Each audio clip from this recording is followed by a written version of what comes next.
Welcome to Shatter. It happened in the glass bar across from her office, the kind of place where everyone pretends they're relaxed while watching everyone else. I noticed it before I finished my drink. Not the man. The angle. The way my wife leaned just a little too far into the light, shoulders turned away from me, laughter timed to land after he spoke, not before. She wanted me to see it. That was the point. Her friends were there, spread out like an audience that already knew the ending. Phones on the table, smiles calibrated. One of them glanced at me, then back at her, waiting for something. A reaction, a spark, a question, anything that proved I was still part of the circuit. The guy was young, clean haircut, corporate casual. He stood too close, the way men do when they think proximity equals permission. A junior project coordinator, I'd later learn. Safe, replaceable, chosen because he wouldn't push back. My wife didn't look at me. Not once. She adjusted her hair, laughed again, touched his arm briefly, like punctuation. The message was clear enough to be sloppy. She was shaking the box to see what rattled. I finished my drink and set the glass down carefully. I didn't check my phone. I didn't shift in my seat. I didn't narrow my eyes or tighten my jaw. I stayed exactly where I was, exactly as I had been. One of her friends frowned. Another leaned in and whispered something to her. My wife finally turned her head, just enough to confirm I was still there, still breathing, still not reacting. Her smile faltered for half a second. Then she doubled down. Louder laugh. Another touch. A glance meant to cut. I stood up, nodded once to the table, and left before anyone could decide what it meant. Outside, the air was cooler, the street quieter. I didn't feel rushed. That night, the house was clean. Dinner was already made. She talked about work, about office drama, about nothing that mattered. She waited for me to ask. I didn't. Later, she scrolled through her phone longer than usual, screen lighting her face in the dark.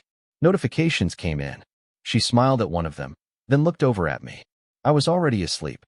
Or at least, that's what it looked like. The first crack didn't come from her. It came from someone who had nothing to gain by lying and no reason to soften the edges. At lunch the next day, I ran into Mark from compliance near the elevators. We'd worked adjacent cases before, enough to exchange nods, but not small talk. He looked at me, hesitated, then said my name like it carried weight. He mentioned my wife's department casually, too casually, then added that HR had been buzzing lately. New project teams, cross-department collaboration. He said it the way people do when they're offering context without asking permission. I didn't ask follow-up questions. I didn't need to. He filled the silence anyway, mentioning a younger coordinator who'd been reassigned twice in a month, protected by someone senior. He smiled in a way that suggested office politics, then checked his watch and left. Back at my desk, I pulled up internal dashboards out of habit. Not to spy, to orient. Risk analysts read patterns the way others read faces. I noticed calendar overlaps that didn't belong together. Training sessions she never mentioned. A conference room booked repeatedly under her credentials, then released early. None of it was proof. It was alignment. That evening, she was lighter than usual, more animated. She talked about mentoring, about being needed, about how exhausting it was to manage people who didn't know what they were doing yet. She said it with a smile that wanted applause. I cleared the kitchen while she talked, put things away that didn't need putting away. Order calms noise. She watched me longer than she realized, as if waiting for me to interrupt, to challenge, to ask who she was managing so closely these days. I didn't. Later, her phone buzzed on the counter. She flipped it face down quickly, then laughed it off with a comment about work never stopping. I nodded once. Neutral. Accepting. That night, she reached for me out of habit, not hunger. I adjusted my position and kept my breathing even. She froze, then relaxed, convincing herself it was nothing. But something had shifted. Not in her world. In mine. I stopped syncing my calendar to hers. I moved a meeting off-site. I turned off read receipts. Small changes, invisible unless you were watching closely. She wasn't watching closely. She thought the test was still running. She didn't realize I'd already stepped out of the experiment. The evidence didn't arrive all at once. It never does. It drips in, spaced just far enough apart to make denial feel reasonable if you want it to. A few days later, her routine shifted again. She started leaving earlier, dressing with more intention, but calling it comfort. She mentioned a new initiative at work that required flexibility. I acknowledged it without looking up. The tone in the room stayed level. That bothered her more than anger ever could. While she showered one evening, her phone vibrated on the counter. Not a call, a message. The screen lit up just long enough to show a first name I didn't recognize and a preview that ended with a laughing emoji. I didn't touch the phone. I didn't need to. The timing told me more than the words would have. Later, when she came out, wrapped in steam and confidence, she checked the screen and relaxed when she saw it untouched. She asked me how my day was, then answered her own question by talking about hers. She mentioned mentoring again. The word lingered, polished smooth by repetition. The next morning, I reviewed our shared finances the way I always had. Quietly, methodically, nothing dramatic. A few new charges stood out, small enough to hide inside the noise. Lunches that stretched. Ride shares between buildings she never used to visit. It wasn't betrayal yet. It was preparation. That evening, she suggested a dinner out. Her tone was casual, almost generous, like she was offering a reward. I declined without explanation and ate at home. She went alone and came back lighter, energized, wearing a smile that didn't belong to me. I cleaned the kitchen while she scrolled through her phone nearby. At one point, she laughed softly and tilted the screen away, then looked at me to see if I'd noticed. I was focused on aligning the plates. She grew quiet after that. Over the next days, I stopped asking questions she was ready to answer and started removing myself from places where answers might be offered. I worked later. I worked elsewhere. I took calls outside. The house stayed immaculate. Predictable. Cold. She started watching me instead of her phone. She didn't realize that by then, I wasn't collecting proof anymore. I was mapping exits. She noticed the absence before she understood it. Not my body. My responses. Mornings became quiet in a way she couldn't interrupt. I was up before her, already dressed, already gone from the bedroom without a word. Evenings were efficient. Groceries stocked. Laundry folded. Dinner prepared or deliberately skipped. Everything handled without friction, without invitation. She tried to reinsert herself through logistics. Asked if I'd be late. Asked if I needed anything. Asked if I'd seen her charger. I answered with facts and nothing else. Yes. No. It's on the counter. The tone was neutral, not cold enough to accuse, not warm enough to lean into. She adjusted her strategy. Started being affectionate in public spaces of the house. Leaned into doorways. Brushed past me in the hall. Sat closer on the couch than necessary. I shifted without comment, creating space the way water does, quietly, inevitably. One evening, she mentioned the guy at work again. Not by name.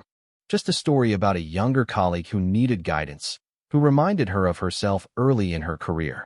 She watched my face as she said it, waiting for a flicker. A question. A tightening. There was nothing. That night, she stayed up later than usual, scrolling, texting, pausing between messages as if expecting one more. I went to bed early and slept facing away from her. Not as punishment, as default. The next day, I changed my routine again. Took meetings outside the office. Ate lunch alone. Stopped coming home at predictable times. Not late, just undefined. She started checking in more often, disguising it as concern. Asked if everything was okay.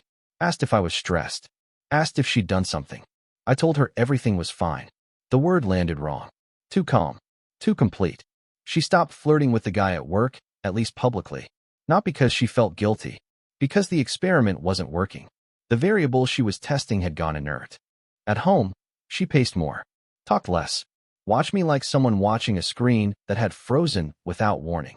I didn't disappear. I was right there. But every emotional access point she'd used for years had gone dark. And she had no idea how to turn them back on. The shift at work came quietly, the way structural failures always do. No explosion. Just wait redistribution until something gives. I didn't look for the guy directly. I didn't need his name on my screen. He was already part of a system I understood better than most. Junior roles leave trails. Calendar invites forwarded twice. Access requests approved too quickly. Expense reports that leaned on someone else's authority. During a routine review, I flagged a minor inconsistency tied to a cross-team project. Nothing dramatic. Just a note routed through the proper channel, phrased as a question instead of an accusation. It wasn't about him. It was about process. By the end of the week, his badge access changed. Not revoked. Limited. Meetings rescheduled. A manager looped in where there hadn't been one before. The kind of attention no one wants. At home, my wife felt it before she heard about it. She came back tense, distracted, her confidence dulled around the edges. She talked faster, filled space with explanations no one asked for. She said work was stressful, that HR was under scrutiny lately, that people didn't realize how much responsibility she carried.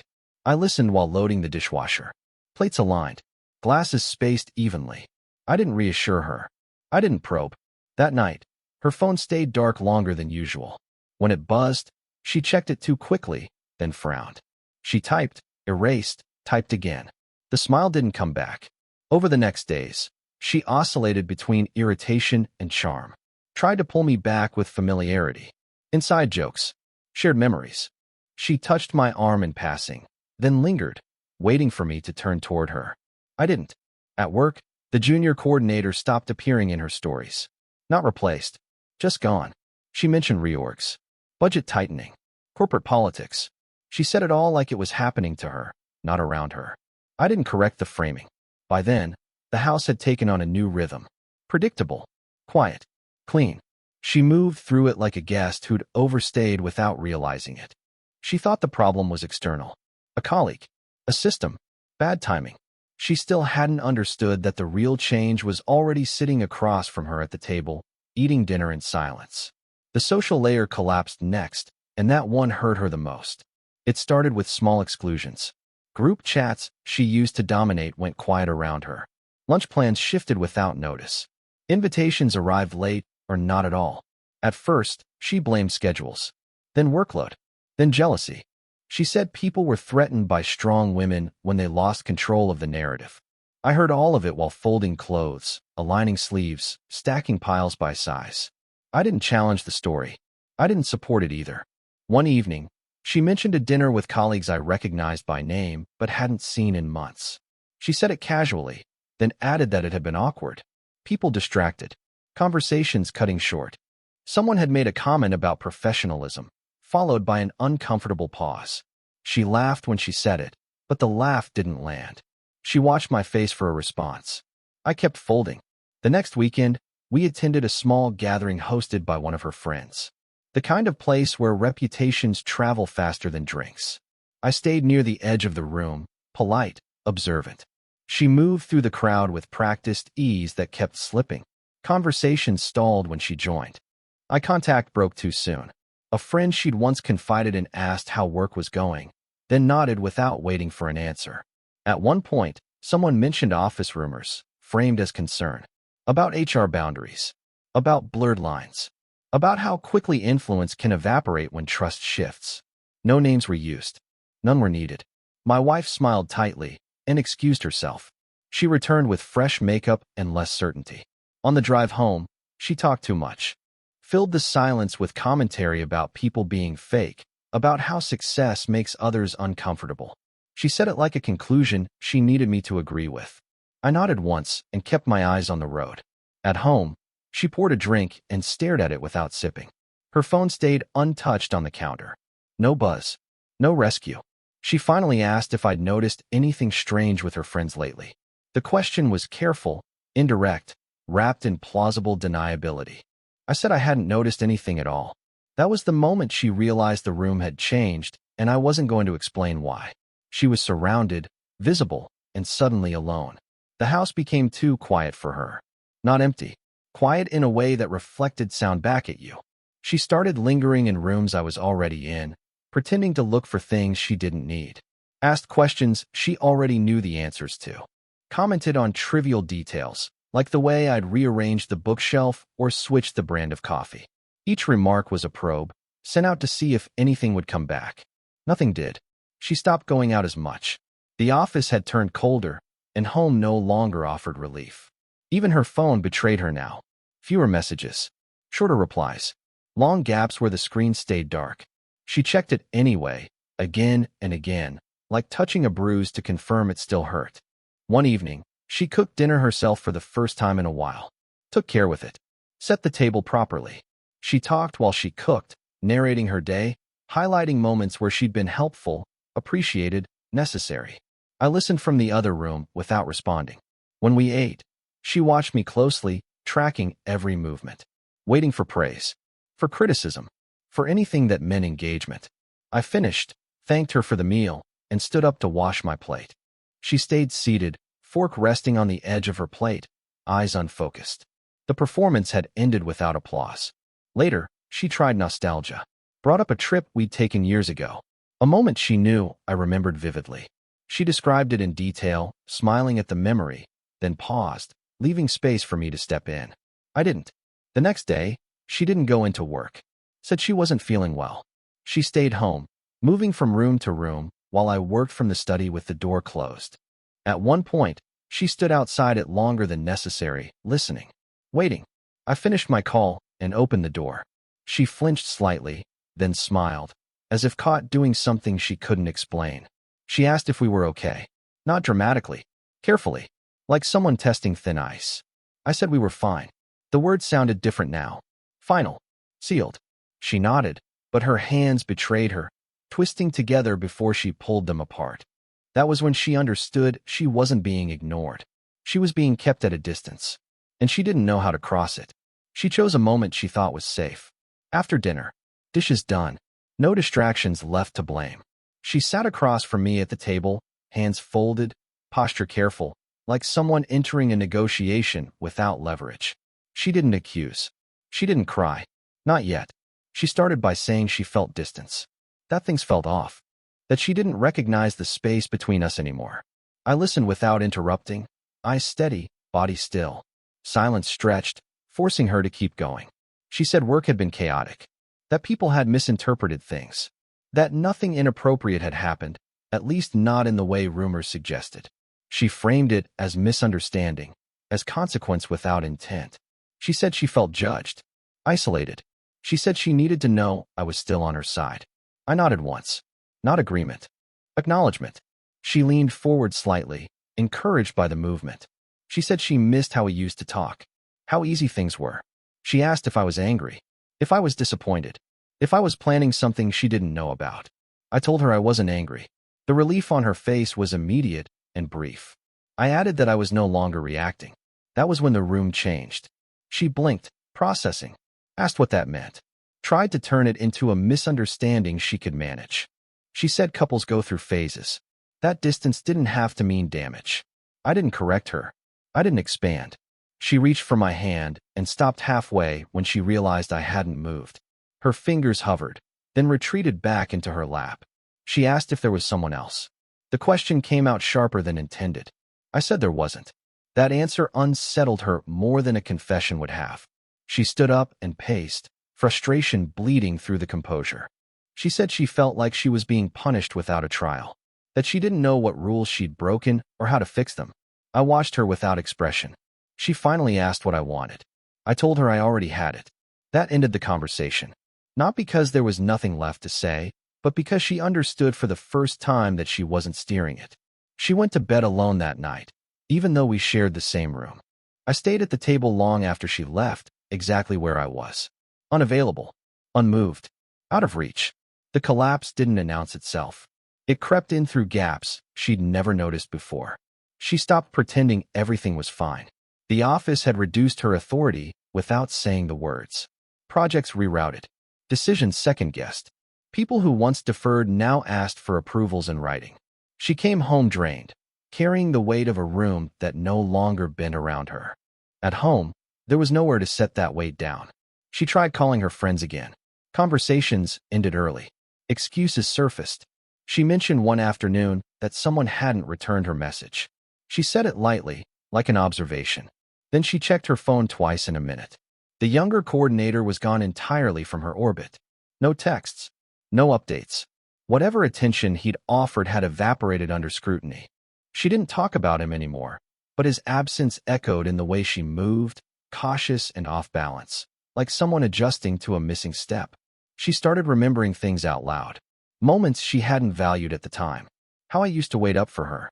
How I'd handled things without asking for credit. How steady everything felt when she didn't have to think about it. Each memory surfaced when something else failed. I heard them all while continuing exactly as before. One evening, she stood in the doorway of the study and watched me work. No interruption.